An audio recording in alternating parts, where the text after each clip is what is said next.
सत्या। सत्या आजाद की war machine को इस तरह से एक्सप्लोड होता हुआ देखते हुए वो दोनों सोल्जर्स अपनी अपनी लेजर गन्स का इस्तेमाल करते हुए पागलों की तरह लाल रंग के क्रिस्टल्स की उन वॉर मशीन्स पर अटैक करना शुरू कर देते हैं। अंदर चलो जल्दी, रूही चौहान चिल्लाते हुए उन दोनों सोल्जर्स से कहती है, लेकिन रूही के ऐसा कहने के लिए अब बहुत देर हो चुकी थी। हालांकि उन दोनों सोल्जर्स ने लाल रंग के कुछ क्रिस्टल्स की वॉर मशीन को जरूर मार गिराया था, लेकिन फिर और भी ज्यादा सिम्युलेटिंग क्रिस्टल्स ने उन पर अटैक कर दिया, जिसके बाद उन दोनों सोल्जर्स का भी वही हाल हुआ जो सत्या आजाद और बाकी के दो सोल्जर्स का हुआ था। जाओ, वीर जोरों से चिल्लाता है और अपनी वॉर मशीन के हाथ का इस्तेमाल करते हुए वो रूही चौहान को पुश करता है। भले ही ये सभी गार्ड्स अभी तक उसके दोस्त नहीं बने थे, लेकिन फिर भी अपने साथ की ह्यूमंस को मरता हुआ देखकर वीर भी काफी ज्यादा अपसेट फील कर रहा था। लेकिन वीर अच्छे से जानता था कि ये समय उदास होने का नहीं है। फिलहाल उनके सामने एक बहुत बड़ा खतरा था और इस समय उस खतरे से बचना ज्यादा जरूरी था। भले ही उसे कुछ हो जाए, वीर को कोई प्रॉब्लम नहीं थी, लेकिन वीर रूही चौहान को इन सोल्जर्स की तरह इस तरह से मरते हुए नहीं देख सकता था।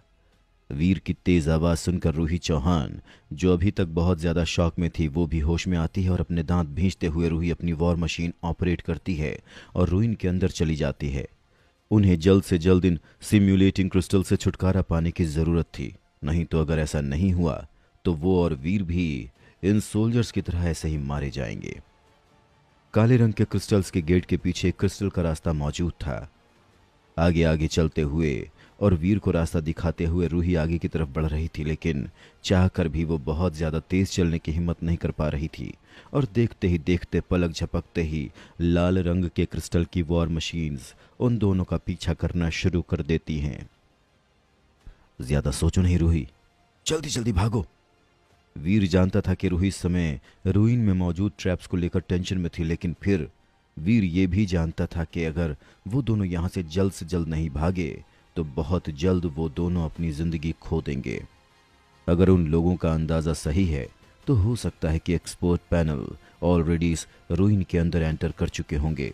तो ऐसे में अगर वहां पर कोई भी ट्रैप्स मौजूद होंगे तो वो सब ऑलरेडी ट्रिगर्ड हो चुके होंगे, और शायद इसीलिए वीर के चिल्लाने के बाद अचानक से ही रूही को समझ में आ जाता है कि वीर क्या कहना चाह रहा है, और इसीलिए अपनी वॉर मशीन को फुल स्पीड पर ऑपरेट करके रूही चौहान तेजी से आगे बढ़ने लगती है। कई मील तक दौड़ने के बाद फाइनली वो दोनों एक शेल्टर जैसे दिखने वाले बड़े से आर्किटेक्चर में एंटर करते हैं, जहां पर सभी रास्ते आपस में इंटरकनेक्टेड थे। हम जा कहां रहे हैं? रूही चौहान अपने सामने मौजूद रास्तों पर एक नजर डालती है, लेकिन सभी रास्ते देखने में बिल्कुल एक जैसे लग रहे थे, और यही वजह थी कि रूही को इस बात का जरा सा भी आइडिया नहीं था कि उन्हें इस समय कहां पर जाना चाहिए। इसके अलावा वो रास्ते इतने ज्यादा पतले थे कि वॉर मशीन्स उनमें से पास ही नहीं हो सकती थी। मेरे पीछे आओ। अपने दांत भींचते हुए वीर वॉर मशीन से बाहर आता है और अपनी वॉर मशीन को एक ब्रीफ केस में बदल देता है। वॉर मशीन को ब्रीफ केस में बदलने के बाद वीर उसे अपने हाथ में लेता है और तेजी से आगे भागना शुरू कर देता है। रूही चौहान भी वीर के मूव्स को कॉपी करती है और फिर वीर के पीछे पीछे भागना शुरू कर देती है। जैसे ही वीर एक रास्ते के अंदर एंटर करता है, वो तुरंत ही बर्फ के दांत वाले वुल्फ को बुलाता है, और वीर के अपनी इस डेविल सोल को बुलाते ही अचानक से ही वीर के सामने एक स्नो वुल्फ आकर खड़ा हो जाता है। स्नो चार्मर के थ्रू वीर को जो डेविल सोल हासिल हुई थी वो दरअसल एक डेविल सोल सवारी थी, लेकिन वीर का उस सवारी पर राइड करने का कोई इरादा नहीं था। वो तो बस उस स्नो वुल्फ को आगे बढ़ने का ऑर्डर देता है।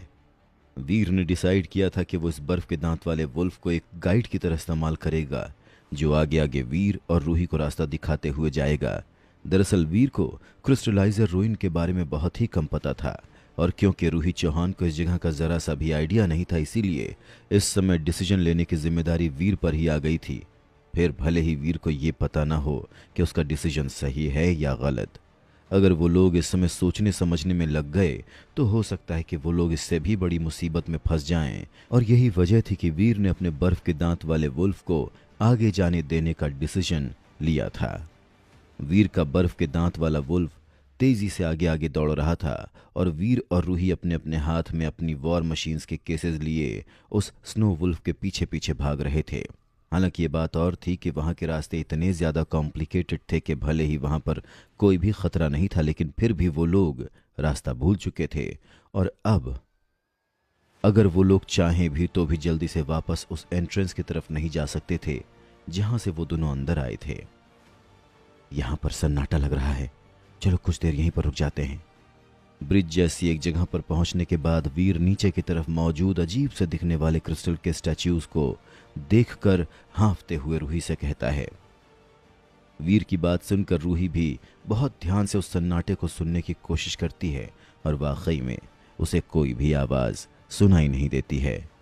एक राहत भरी सांस लेने के बाद रूही भी नीचे की तरफ देखती है जहां पर वीर देख रहा था और उसकी नजर भी नीचे मौजूद क्रिस्टल स्टैच्यूज पर पड़ती है जहां हर एक स्टैचू करीब 50 फीट लंबा था। वीर नोटिस करता है कि सभी स्टैच्यूज अलग अलग रंग के क्रिस्टल से बने हुए हैं जिनके शेप्स देखने में काफी ज्यादा अजीब लग रहे थे। ना तो सभी देखने में इंसान लग रहे थे और ना ही जानवर, कुछ अलग ही स्पीशीज लग रहे थे वो सभी स्टैच्यूज। क्या है ये? उन अजीब से क्रिस्टल के स्टैच्यूज को देखते हुए वीर मन ही मन सोचता है। हालांकि ये बात और थी कि वीर को रियलाइज भी नहीं होता है कि उसने ये बात एक्चुअल में काफी तेज बोल दी है और रूही ने उसकी बात को एक्चुअल में सुन लिया है। ये सभी वो देवता हैं जिनकी ये क्रिस्टलाइजर्स पूजा किया करते थे। ज्यादातर क्रिस्टलाइजर रूइंस में इस तरह के स्टैच्यूज मौजूद हैं। वीर की बात सुनकर अपने आसपास देखते हुए रूही वीर को समझाती है, लेकिन ऐसा लग रहा था जैसे कि वीर इस समय रूही की बात पर बिल्कुल भी ध्यान नहीं दे रहा था, बल्कि उसकी आंखें इस समय बस एक ही स्टैचू पर फिक्स थीं। क्या हुआ वीर, तुम इतने ध्यान से उस स्टैचू को क्यों देख रहे हो? ये नोटिस करने के बाद कि वीर उसकी बात पर बिल्कुल भी ध्यान नहीं दे रहा है, रूही वीर की नज़र को फॉलो करती है और उसे बहुत ही ध्यान से एक स्टैचू की तरफ देखता हुआ पाती है और इसीलिए वो वीर से ये जानने की कोशिश करती है कि आखिर उस स्टैचू में ऐसा भी क्या है जो वीर का सारा ध्यान उसी स्टैचू पर है। बाहर आ जाओ, वरना अगर मैं तुम्हें बाहर लेकर आया तो वो तुम्हारे लिए अच्छा नहीं होगा। फिर मत कहना कि मैंने तुम्हें वार्न नहीं किया। अपने वॉर मशीन के केस को अपने हाथ में स्क्वीज करता हुआ वीर अपनी आवाज में बिना किसी इमोशन के स्टैचू की तरफ चिल्लाते हुए कहता है। वीर की बात सुनकर रूही काफी ज्यादा कंफ्यूज्ड हो जाती है और उस स्टैचू की तरफ ध्यान से देखने लगती है जहां पर वीर देख रहा था। पहले तो काफी देर तक रूही को कुछ दिखाई नहीं दिया, लेकिन फिर बहुत जल्द रूही को स्टैचू के पीछे से कोई बाहर आता हुआ नजर आया। भौमिक रैना, तुम यहां क्या कर रहे हो और बाकी सब कहां पर हैं? स्टैचू के पीछे से निकलकर आने वाले इंसान को देखते हुए रूही कंफ्यूजन में अपनी आईब्रोज सिकोड़ते हुए उससे पूछती है और रूही की बात सुनकर भौमिक रहना उसके और वीर की तरफ बढ़ना शुरू कर देता है। मुझे नहीं पता कि मैं यहां पर कैसे पहुंचा। हम सब अपनी जान बचाकर भाग रहे थे और उसी में हम तितर बितर हो गए। पर तुम यहां पर क्या कर रही हो? रूही और वीर की तरफ बढ़ता हुआ भौमिक रहना रूही से कहता है और इससे पहले कि रूही भौमिक की बात का कोई जवाब दे पाती, वो देखती है कि वीर ने अचानक से ही अपनी कमर में अपनी मिनी लेजर गन निकाल ली है और वीर को ऐसा करते हुए देखकर रूही कंफ्यूज हो जाती है। वहीं रुक जाओ, आगे मत बढ़ना वरना मैं शूट कर दूंगा। वीर जल्दी से अपनी कमर से अपनी मिनी लेजर गन निकालकर भौमिक रहने की तरफ पॉइंट करते हुए बहुत ही बेरहमी से कहता है। ये कैसी बात कर रहे हो तुम? पागल तो नहीं होगा तुम? हाँ, भला मैं क्यों रुकूं? भौमिक रहना वीर की बात पर बिल्कुल भी ध्यान नहीं देता और उसके और रूही की तरफ बढ़ना जारी रखता है और फिर बूम! बिना सोचे समझे या बिना किसी हिचकिचाहट के वीर सीधा अपनी लेजर गन से भौमिक रैना के सर पर शूट कर देता है, जिसकी वजह से भौमिक रैना का आधा स्कल टूट कर गिर जाता है। वीर, ये क्या किया तुमने भौमिक को इस तरह से जान से क्यों मार डाला? वीर का ये एक्शन देखकर रूही चौहान हैरान और शॉक्ड दोनों ही थी और उसे समझ में नहीं आ रहा था कि आखिर वीर ने ऐसा किया तो किया क्यों। लेकिन फिर रूही वीर को इतना तो जानती ही थी कि वो ये समझ सके कि वीर ऐसा क्यों कर रहा है और उसके ऐसा करने के पीछे कोई ना कोई वजह तो जरूर होगी। भले ही इससे पहले भौमिक रैना ने वीर की इंसल्ट करने की कोशिश करते हुए उसे ऑफेंड किया था, लेकिन रूही चौहान जानती थी कि वीर एक ऐसा इंसान नहीं है जो बस इतनी छोटी सी बहस की वजह से किसी का मर्डर कर दे। और फिर जैसे ही रूही के मन में ये ख्याल आता है, वो एक बार फिर से भौमिक रैना की तरफ देखती है और बिना वीर के किसी एक्सप्लेनेशन के ही रूही को नजर आ जाता है कि गड़बड़ कहाँ है और क्यों वीर ने इस तरह से भौमिक रैना को शूट किया था। अपना आधा सर गिरने के बाद भौमिक रैना तुरंत ही जमीन पर नहीं गिरा, बल्कि वो पीछे की तरफ पलट गया और भौमिक रैना के पीछे पलटते ही रूही और वीर को भौमिक रैना की पीठ पर एक डक के अंडे के साइज का पिंक कलर का क्रिस्टल नजर आता है, जो भौमिक रैना की मसल्स के बीच में मौजूद था। रूही देखती है उस पिंक कलर के क्रिस्टल में से एक लाल रंग का क्रिस्टल का एक बाल जैसा कुछ ग्रो हो रहा था, जो धीरे धीरे शरीर की नसों की तरह फैलता हुआ भौमिक रैना की पूरी बैक को कवर करके इस तरह से लाल रंग की लाइट ब्लिंक कर रहा था, मानो के भौमिक रैना को एक नया दिल मिल गया हो। ये नज़ारा देखने में बहुत ही ज्यादा अजीब और घिनौना दोनों ही लग रहा था। Parasite crystal. अचानक से ही रूही को रियलाइज होता है कि वहां क्या हो रहा है, और इस बात का रियलाइजेशन होते ही हैरानी और शौक से रूही की आंखें खुली रह जाती हैं।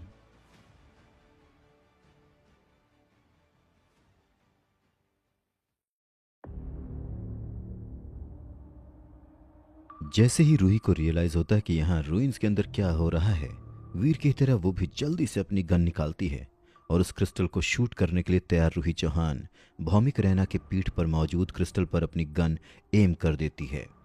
लेकिन इससे पहले कि रूही अपनी लेजर गन से भौमिक रैना को शूट कर पाती, उस क्रिस्टल से निकलता हुआ एक पतले से बाल जैसा कुछ भौमिक रैना की पूरी बॉडी को एक मम्मी की तरह रैप कर लेता है और फिर boom boom boom. Roohi Chauhan और वीर बार बार लगातार भौमिक रैना जैसी दिखने वाली मम्मी पर लेजर गन से शूट करते जा रहे थे, लेकिन उसका कोई भी फायदा नहीं हो रहा था। उन दोनों के लेजर गन्स केवल उस क्रिस्टल के बालों का एक पार्ट ही तोड़ पाती थी, जो पलक झपकते ही जल्दी से एक बार फिर से उग जाता था। क्या करे वीर, ये तो किसी तरीके से खत्म ही नहीं हो रहा है। बार बार लगातार अपनी कोशिशों को बेकार होता हुआ देखकर परेशान रूही वीर से पूछती है, और रूही की बात सुनकर वीर को भी समझ में नहीं आ रहा था कि वो रूही को क्या सजेस्ट करे। इस पर लेजर के हथियार बेकार हैं, इस पर डेविल सोल्स का इस्तेमाल करो। अभी वीर और रूही ये सोच ही रहे थे कि वो लोग उस पैरासाइट क्रिस्टल को किस तरह से खत्म करें कि तभी अचानक से उन्हें एक आवाज सुनाई देती है और उन दोनों का ध्यान उस आवाज की तरफ चला जाता है। वीर और रूही दोनों ही उस आवाज की तरफ पलट कर देखते हैं और फिर उन्हें नजर आता है कि प्रोफेसर जयराम कश्यप और बहुत से कम उम्र के रिसर्चर्स पास ही के रास्ते से उनकी तरफ आ रहे थे, और वो आवाज जयराज कश्यप की ही थी। Devil souls. Professor Jayraj Kashyap की बात सुनकर रूही कंफ्यूज होकर वीर की तरफ देखती है, और रूही की बात सुनकर वीर उसे अपने हाथ का इशारा करते हुए चुप रहने के लिए कहता है। मैं समझाता हूं बाद में। रूही को इशारा करते हुए वीर उससे कहता है, और वीर की बात समझते हुए रूही हाँ में सर हिलाती है। प्रोफेसर जयराज कश्यप की बात मानकर वीर अपनी डेविल सोल्स बुलाने लगता है, लेकिन इससे पहले कि वीर अपनी डेविल सोल बुला पाता, अचानक से ही कोई प्रोफेसर जयराज कश्यप के पीछे से निकल कर आता है, और इससे पहले कि वीर कुछ समझ पाता, प्रोफेसर के पीछे से निकला वो आदमी अपने हाथ में डेविल सोल तलवार लिए उस तलवार से बार बार लगातार भौमिक रैना और उस पैरासाइट क्रिस्टल पर वार करता जाता है, जिसके बाद वो क्रिस्टल पूरी तरह से टूट जाता है। एक कुक हाउस सोल्जर का यहां पर कोई काम नहीं है। अपनी डेविल सोल तलवार को वापस लेने के बाद वीर को अपनी आंखों में बिना किसी इमोशन के देखते हुए हितेश भल्ला वीर से कहता है, क्यों, आफ्टर ऑल एक कुक हाउस सोल्जर भी तो एक सोल्जर ही होता है। वीर बहुत ही शांत आवाज में हितेश भल्ला से कहता है, अगर तुम्हें अपनी जान गंवाने का इतना ही शौक है तो शौक से गंवाओ, तुम्हें यही सूट करता है। वीर की इंसल्ट करने के इरादे से उसे इतना कहने के बाद हितेश भल्ला वीर को इग्नोर करते हुए ऐसे उसके पास से निकल जाता है जैसे कि वीर उसके लिए एग्जिस्ट ही ना करता हो। कैप्टन, आप यहां पर नीचे क्या कर रही हैं? आपको यहां पर नहीं होना चाहिए था। वीर के पास से होकर रूही के पास जाते हुए हितेश भल्ला उससे कहता है, प्रोफेसर, आपको यहां पर क्या मिला?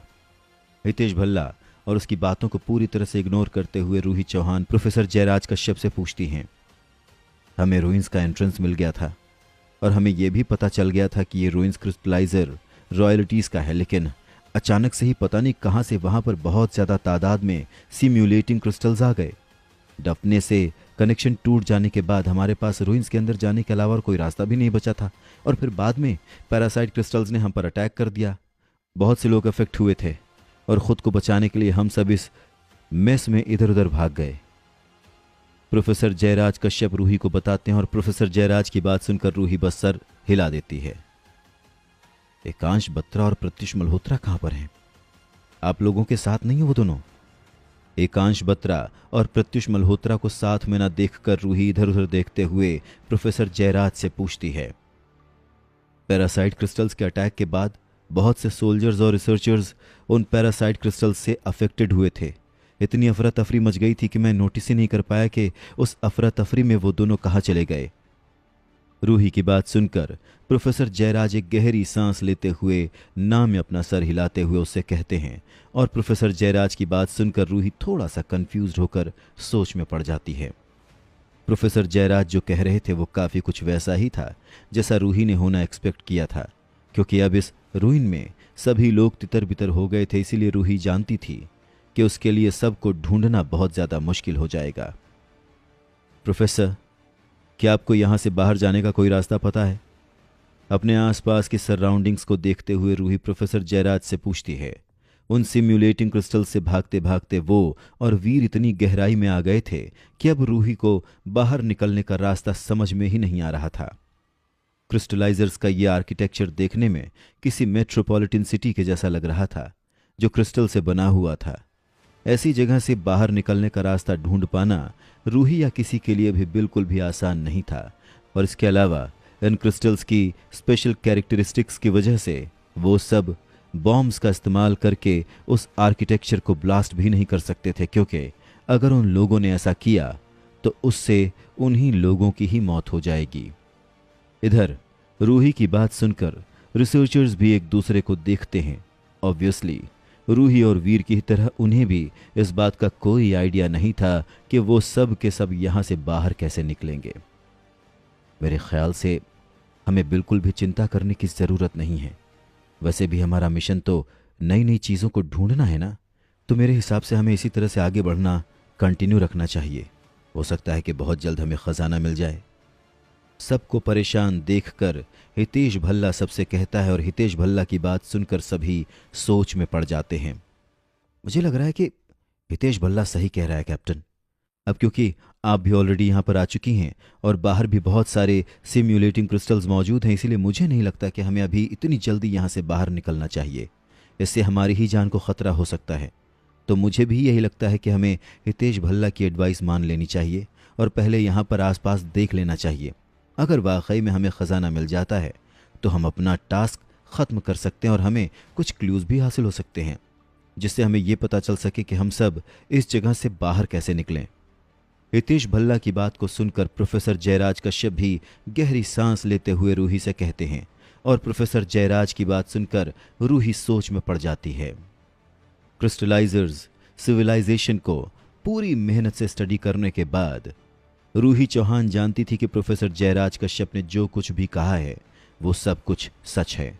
लेकिन फिर ये क्रिस्टलाइजर रॉयल्टी का रूइन था। कुल मिलाकर वो बस कुछ ही लोग थे और उन कुछ लोगों के बीच में एक भी सरपासर नहीं था, और यही वजह थी कि उनके लिए इस जगह पर ऐसे घूमना भी काफी ज्यादा डेंजरस था। लेकिन फिर उनके पास हितेश भल्ला और प्रोफेसर जयराज के सजेशंस को मानकर और ज्यादा गहराई में जाने के अलावा कोई दूसरा ऑप्शन भी तो नहीं था। ऑफ कोर्स वो सभी रिसर्चर्स ऐसे ही अंधों की तरह तो आगे नहीं बढ़ने लग जाने वाले थे। क्रिस्टलाइजर सिविलाइजेशन की उनकी जो समझ थी उसके बेसिस पर वो ये जजमेंट बना सकते थे कि कौन सा आर्किटेक्चर किस चीज के लिए डिजाइंड है, और क्रिस्टलाइजर सिविलाइजेशन के जनरल रूल्स के बेसिस पर वो लोग ये कैलकुलेट कर सकते थे कि वो खजाना कहां पर है। भले ही रिजल्ट एग्जैक्टली प्रिसाइस नहीं था, लेकिन उन्हें एक रफ आइडिया तो मिल ही गया था। वीर, तुम मेरे साथ ही साथ रहना, ज्यादा दूर जाने की जरूरत नहीं है, रूही चौहान धीमी आवाज में वीर से कहती है, और रूही की बात सुनकर वीर हां में सर हिलाता है। ऑफ कोर्स वीर अपनी गर्लफ्रेंड के करीब ही रहने वाला था, नहीं तो अगर रूही किसी खतरे में फंसेगी तो वो उसे बचा कैसे पाएगा। वैसे कैप्टन, आपकी हिम्मत की भी दाद देनी पड़ेगी। आप अपने साथ एक कुक हाउस सोल्जर को लेकर आई हैं। आप इसे प्रोटेक्ट करने की कोशिश कर रही हैं या इसे आपको प्रोटेक्ट करना चाहिए? रूही ने वीर से जो कहा था उसे हितेश भल्ला ने सुन लिया था, और इसीलिए वो सरकास्टिक तरीके से रूही से कहता है, हितेश, प्लीज अपने खुद के काम पर फोकस करो। मैं क्या कर रही हूं या किसे अपने साथ लेकर आई हूं, इससे तुम्हारा कोई लेना देना नहीं होना चाहिए। हितेश भल्ला की बात सुनकर रूही स्ट्रिक्ट आवाज में उससे कहती है, और रूही की बात सुनकर हितेश भल्ला बस सरकास्टिक तरीके से हंसता है और कुछ कहता नहीं है। देखो, हम सब इस समय खतरे में हैं, इसलिए एक दूसरे से लड़ने और एक दूसरे पर इस तरह से कमेंट पास करने से बेहतर यही होगा कि हम सभी को साथ में काम करके खजाने को ढूंढना चाहिए। हमारे साथ जितने ज्यादा लोग होंगे, हम उतने ही ज्यादा पावरफुल होंगे। इसके अलावा वीर भले ही कुक हाउस का सोल्जर है, लेकिन वो भी एक फेमस मिलिट्री एकेडमी से ग्रेजुएटेड है। इसलिए हितेश, अब तुम भी वीर को अंडरस्टिमेट करना बंद करो। हितेश भल्ला और रूही के बीच सिचुएशन गर्म होते हुए देखकर प्रोफेसर जयराज कश्यप बीच में बोलते हैं। बाकी के रिसर्चर्स भी हितेश और रूही के बीच की टेंशन को कम करने के लिए कुछ न कुछ कहते हैं, और उसके बाद वो सभी लोग आगे बढ़ना जारी रखते हैं। और फिर इसी तरह से आगे बढ़ते बढ़ते बहुत जल्द उन सभी के सामने एक और काले रंग के क्रिस्टल का गेट खड़ा हुआ था, जो कि पहले वाले गेट की तरह ही उन्हीं कॉम्प्लिकेटेड पैटर्न से डेकोरेटेड था। काले रंग के क्रिस्टल के गेट और पैटर्न्स को देखकर जयराज कश्यप की खुशी का ठिकाना नहीं था। वो जल्दी से काले रंग के क्रिस्टल के गेट के पास जाकर उस गेट को इंच बाय इंच एग्जामिन करने लगते हैं। फैंटास्टिक! ये जगह तो वाकई में क्रिस्टलाइजर किंग का ही रूइन है। कुछ देर तक उस गेट को एग्जामिन करने के बाद प्रोफेसर जयराज कश्यप एक्साइटेड होकर पीछे मुड़ते हैं। प्रोफेसर, इन पैटर्न्स का क्या मतलब है? हालांकि रूही चौहान ने अपनी स्टडी करके रखी हुई थी, लेकिन फिर भी रूही के लिए उन पैटर्न्स को समझ पाना पूरी तरह से इम्पॉसिबल था। मैं इसे पूरी तरह से समझ तो नहीं पाया हूं, लेकिन मुझे बस इसका एक छोटा सा हिस्सा ही समझ में आ पाया है, और जितना मुझे समझ में आ पाया है उस हिसाब से ये क्रिस्टलाइजर किंग दिया गैलेक्सी से है। रूही की बात सुनकर प्रोफेसर जयराज कश्यप एक्साइटेड होकर उसे समझाते हैं, और डिया गैलेक्सी शब्द सुनते ही रूही के साथ साथ वीर और बाकी के सब रिसर्चर्स भी हैरान हुए बगैर नहीं रह पाते हैं।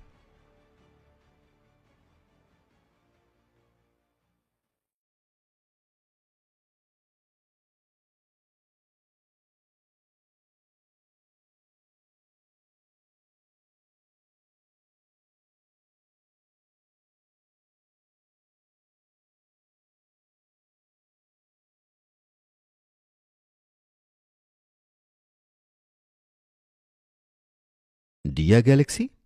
आपका कहने का मतलब है कि मदर गैलेक्सी, जहां पर क्रिस्टलाइजर्स ओरिजिनेट हुई हैं? प्रोफेसर जयराज कश्यप की बात सुनकर रूही सरप्राइज्ड होकर उन्हें देखती है और उनसे पूछती है। हाँ कैप्टन, वाकई में ये क्रिस्टलाइजर सिविलाइजेशन की बर्थ प्लेस है, वो खोई हुई गैलेक्सी।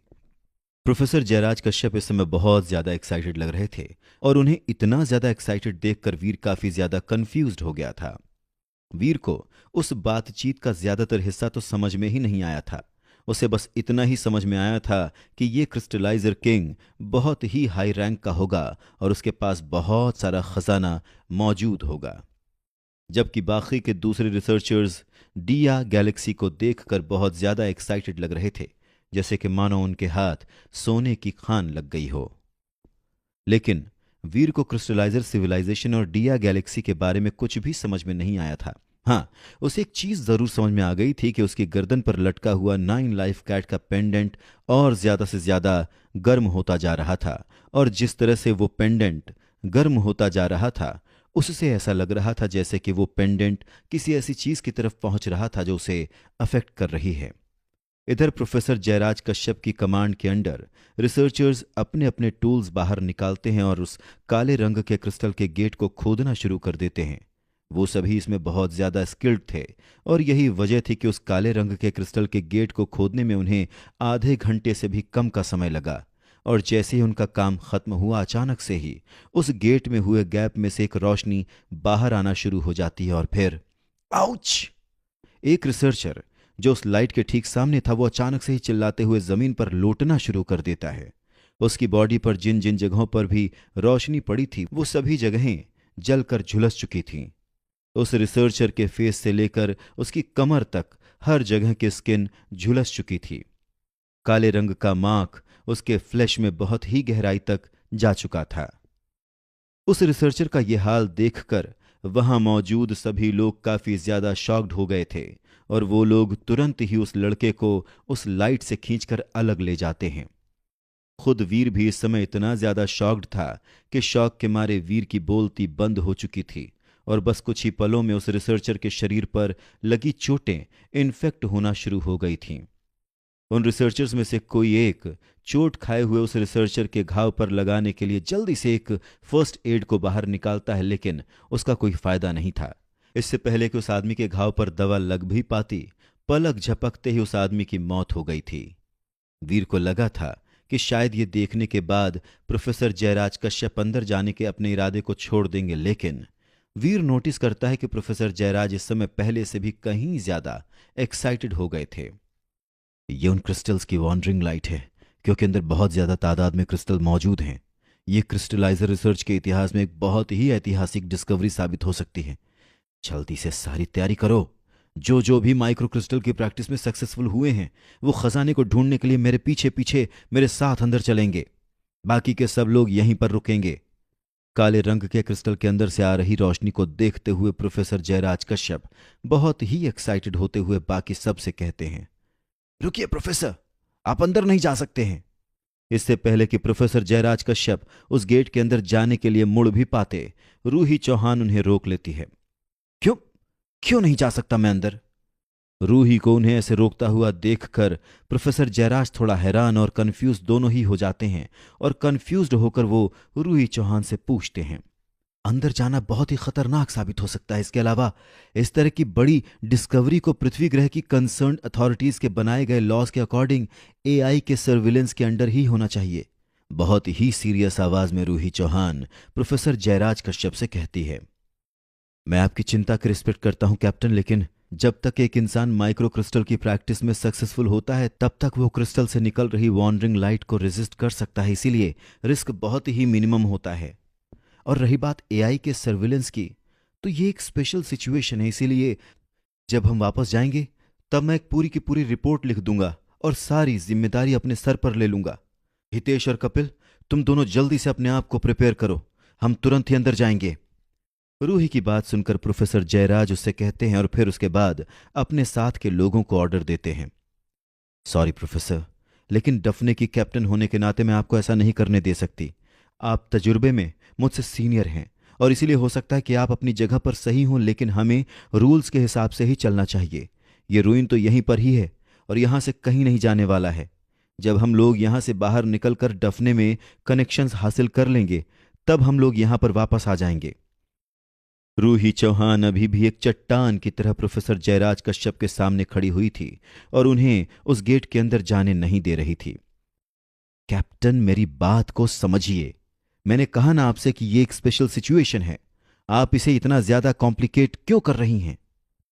अब प्रोफेसर जयराज कश्यप इरिटेट होने लग गए थे और इसीलिए अपनी आईब्रोज सिकोड़ते हुए और अपने चेहरे पर सीरियसनेस लाते हुए वो रूही चौहान से कहते हैं, प्रोफेसर, मैंने तो आपसे बहुत देर पहले ही कहा था कि अगर हम जल्द से जल्द इस औरत से छुटकारा नहीं पाएंगे तो ये हमारे लिए सब कुछ बर्बाद कर देगी। हितेश भल्ला और बाकी के सभी रिसर्चर्स अपने अपने चेहरे पर मर्डरस लुक के साथ वीर और रूही को घेर कर खड़े हो जाते हैं और उन सभी का ये एटीट्यूड देखकर रूही बहुत ज्यादा हैरान और शॉक्ड हो जाती है।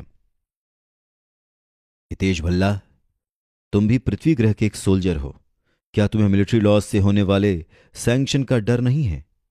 हितेश भल्ला के एटीट्यूड को देखकर रूही चौहान हैरानी से चिल्लाते हुए हितेश भल्ला से कहती है, मिलिट्री लॉज? क्या तुम्हें मिलिट्री लॉज से होने वाले सैंक्शन का डर नहीं है? हितेश भल्ला के एटीट्यूड को देखकर रूही चौहान हैरानी से चिल्लाते हुए हितेश भल्ला से कहती है, मिलिट्री लॉज?